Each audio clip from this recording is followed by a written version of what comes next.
Hi everyone, welcome back to Coffee Books and Rain, where we do have coffee in a cute little spooky mug that I just recently purchased. Now, it is not even yet September, but I love the spooky vibe.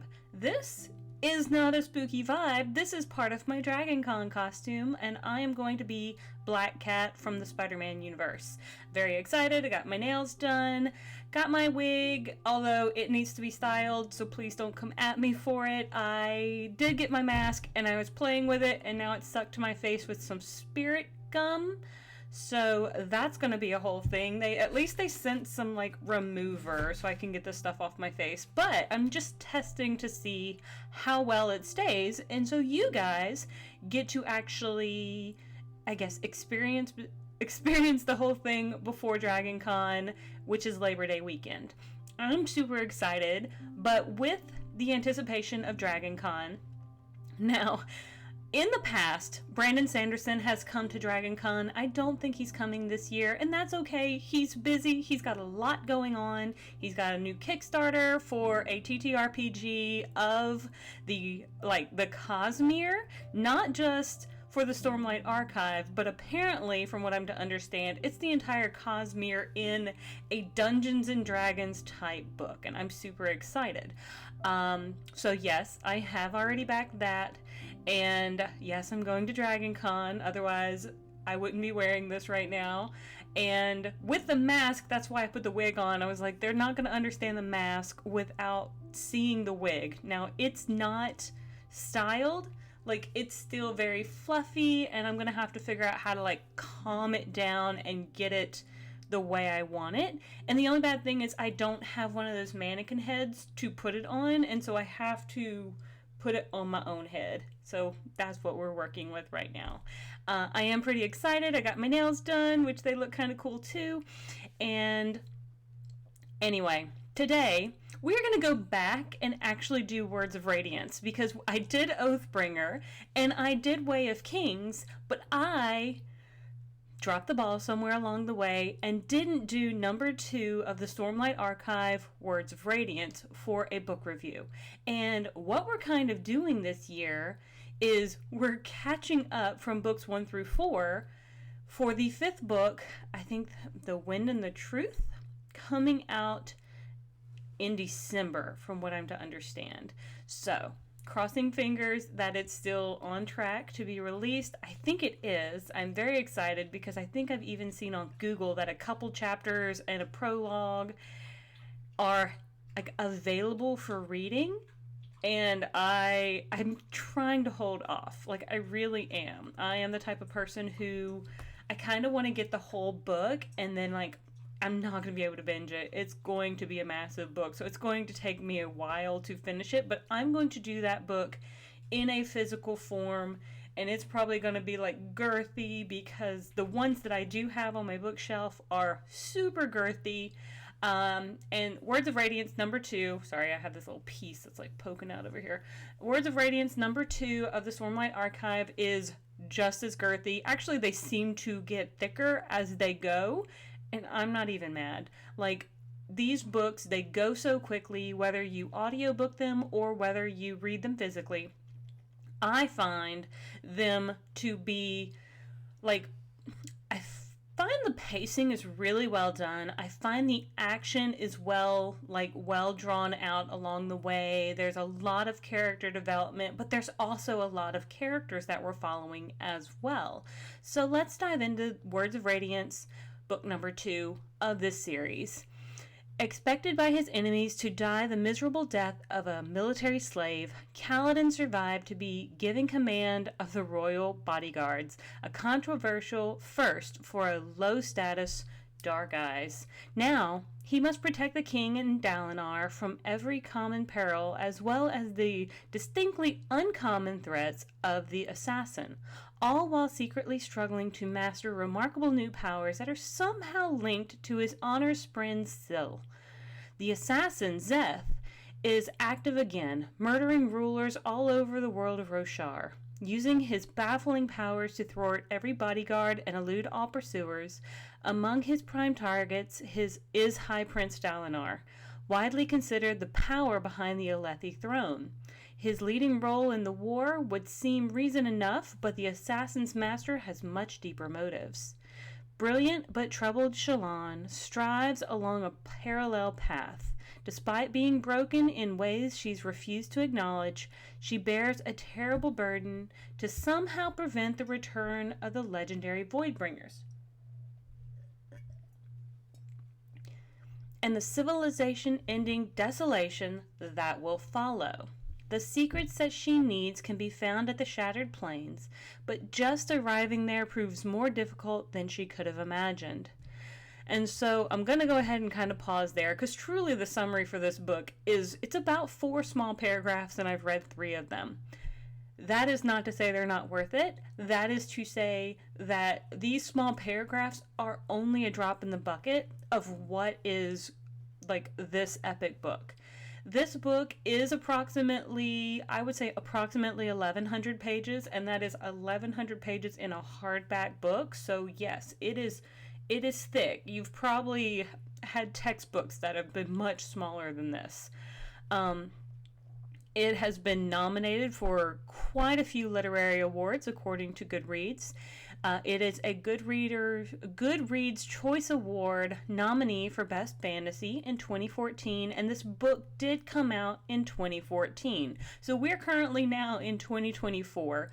This book is 10 years old, and I swear you don't notice it when you're reading it. Like, you would never believe that this series has already been going on for 10 or 12 years now at this point. Book 5 is coming out in December, and he still, according to what I'm to understand, like, still has 5 more books in his brain ready to be put onto page. So this is a very girthy, very much like the Wheel of Time series by Robert Jordan.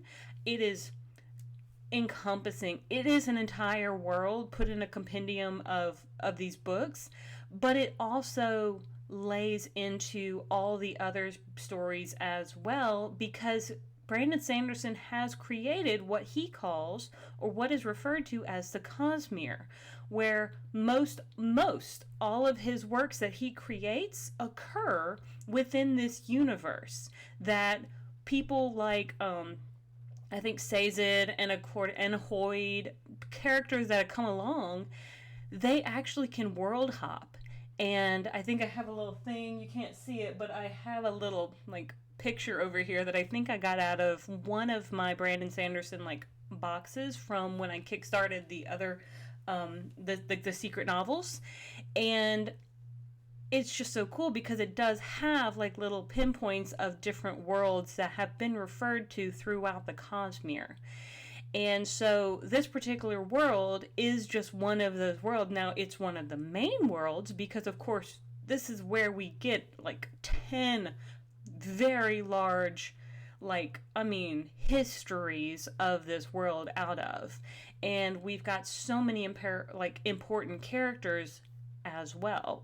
Hoyd being one of them, who also, he's kind of this, I don't want to call him like a trickster, but in so many ways he kind of is, because he shows up at random moments, sitting on rocks or doing something kind of random, and says some of the most off-the-wall sorts of things, but he somehow also conveys to the character he's speaking to, such as Shallan, such as Kaladin, and I think every once in a while Dalinar, says something clever enough that it helps put them on the right path.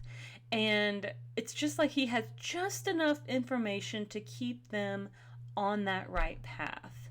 And this book, I just, if I had it in front of me, I would just kind of start outlining it. But there's just so many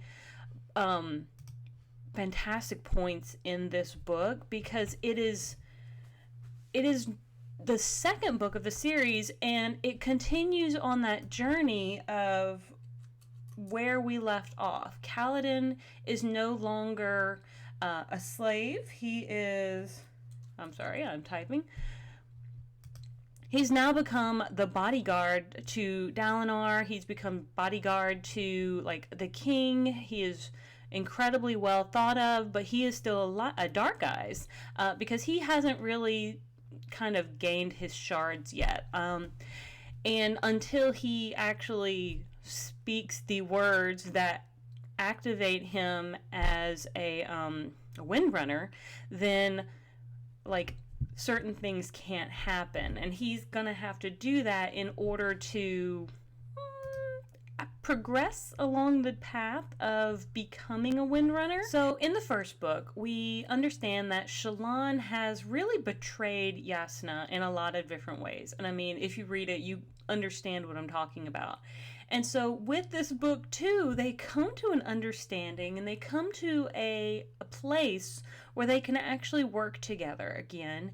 And Yasna makes her a deal. She's like, okay, how about we do this? How about we make you Adolin's betrothed?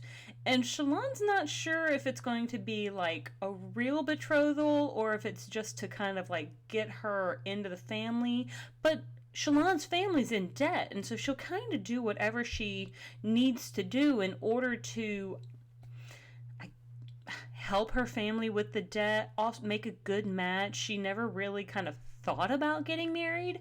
And after the whole debacle with Capsule, who was the monk who tried to off her and Yasna, she doesn't trust herself to make good choices with regards to men in general.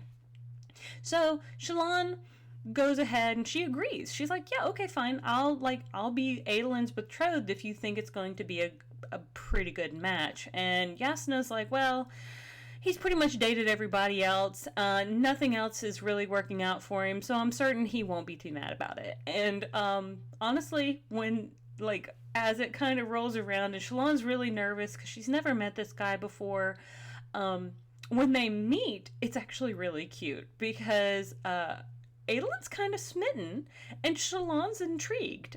So it's actually not a terrible match. Shallan has just enough sass that really keeps Adolin on his toes, and Adolin, who is a little bit more of kind of a playboy, who's always looking for intrigue, or I think he's just looking for somebody who's not boring. Well, Shallan is definitely not boring, and so everything about her is very intriguing to Adolin. So the match actually is not terrible. But Shallan and Yasna have to make it to the Shattered Plains, and they have a lot of traveling to do to get there. And I mean, if you've not read it, I don't want to spoil it, but let's just say things don't go very well.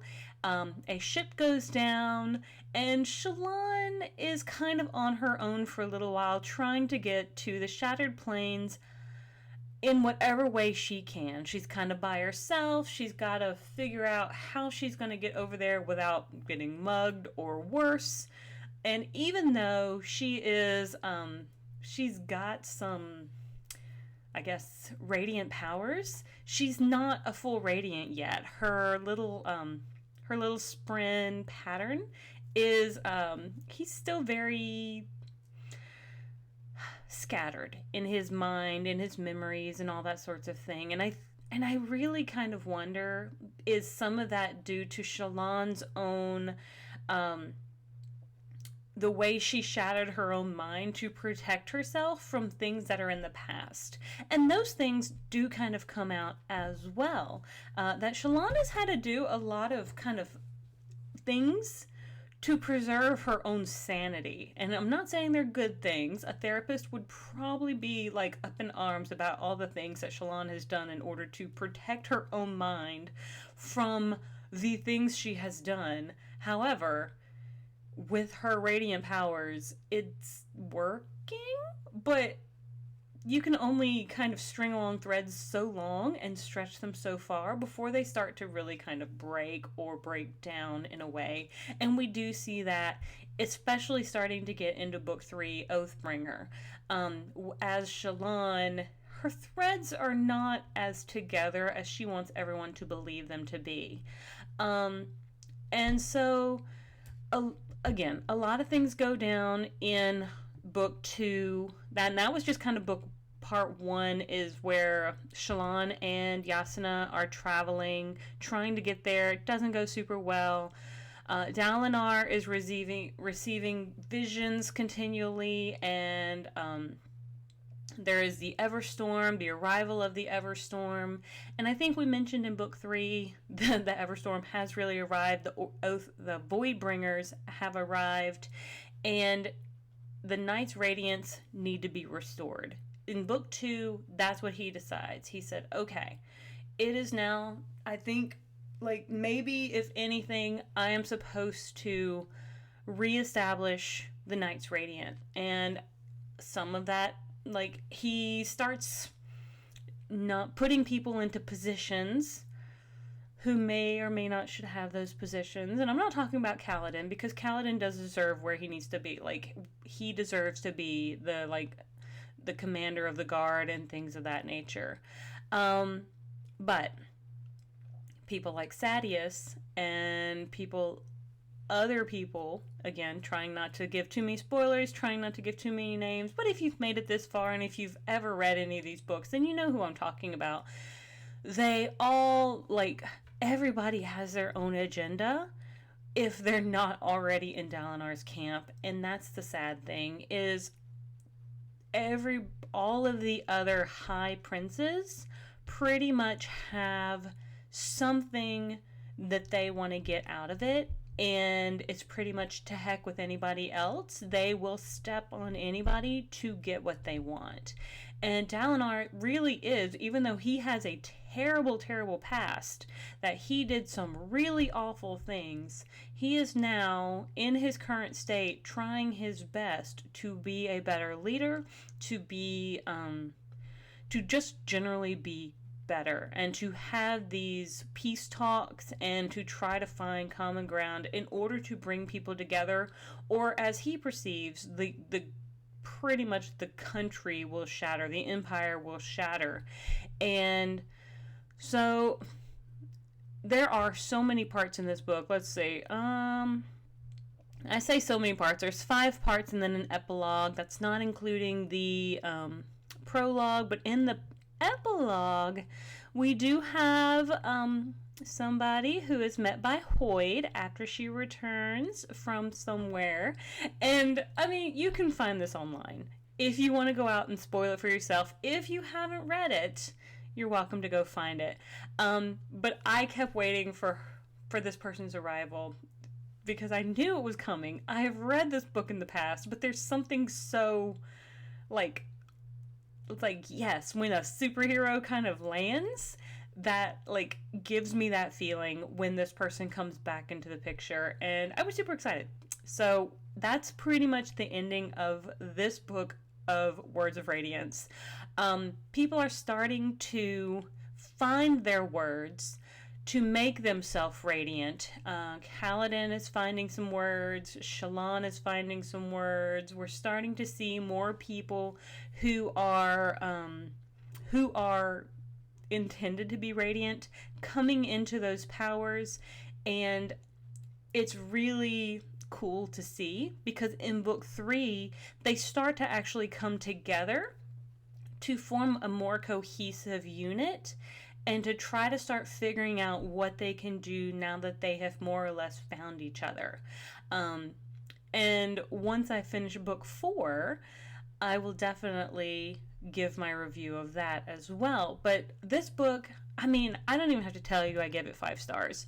I definitely give it 5 stars. I audiobooked this in probably 2 weeks. Yes, it's like 28 to 30 hours long, something like that. And I do listen to it on like a 1.15. I listen to most of my books on 1.15 or somewhere around in there, because when you listen to as many audiobooks as I do, it's kind of hard to listen to them at normal speed if you've already been speeding them up. And I probably speak pretty quickly myself, sometimes stumbling over my own words. It's probably because I audiobook my books so quickly. I just feel like I gotta get all those ideas out as quickly as possible or I'm gonna forget them.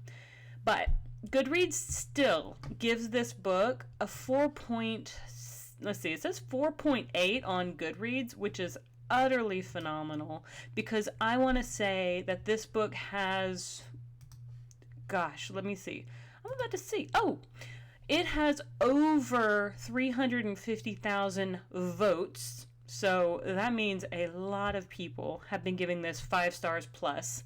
And it has over 23,000 reviews. This book is amazing. And it's just yet another in the brilliance that is Brandon Sanderson. I have to give him kudos for being so good at his craft, but also each time I kind of encounter a little story about him or something, there is something that makes him so personable as well.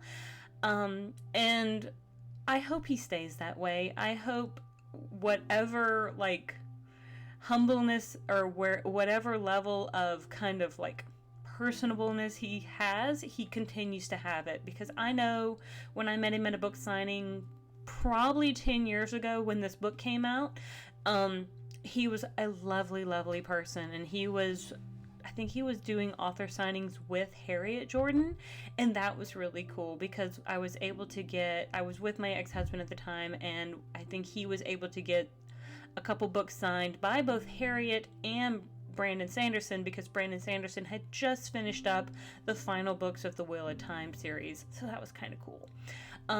But I would love to see Brandon Sanderson at Dragon Con, maybe one day. I know he used to go, but I'm certain he's a busy, busy person. And if you're interested, go check out the TTRPG, which is tabletop role-playing game, that is very similar to Dungeons & Dragons, but is not Dungeons & Dragons, but it is based on the cosmere that Brandon Sanderson has created within his books.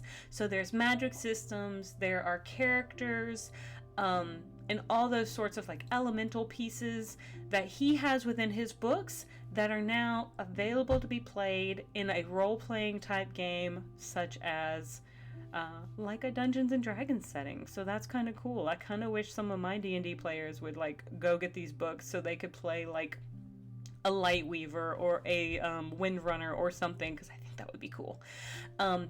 Anyway, I'm not sponsored. I just love this stuff. It's just fantastic. And all these are my words. These are just my opinions. These are just my thoughts, my ramblings on most occasions. And I will see you guys later. Maybe recording 1 or 2 more in this outfit. So I guess you can be on the lookout for Black Cat. And I will see you guys on the next page. Have a great one. Bye. Try in so many ways. So we do start